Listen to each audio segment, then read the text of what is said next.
নির্বাচনের আগে প্রতিশ্রুতি ছিল হিন্দু ধর্মাবলম্বীদের মন্দির সংস্কারের। মাস না পেরোতেই নিজ সংসদীয় আসনে তার সূচনা করলেন প্রধানমন্ত্রী তারেক রহমান। এরই অংশ হিসেবে রাজধানীর মোয়াখালীর রক্ষাকালী মন্দিরের সংস্কার কাজ উদ্বোধন করতে এক মঞ্চে দুই সিটি কর্পোরেশনের দুই প্রশাসক উদ্বোধন করেন প্রাচীন এই মন্দিরের সংস্কার কাজের।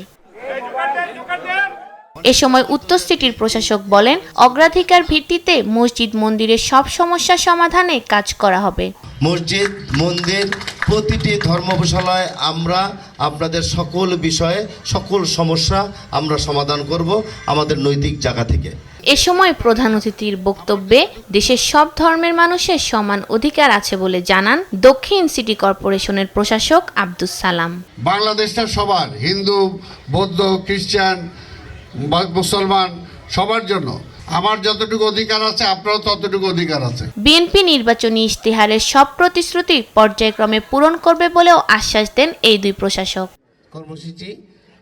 ফাহমিদা হাসান জুথি, দেশ টিভি, ঢাকা।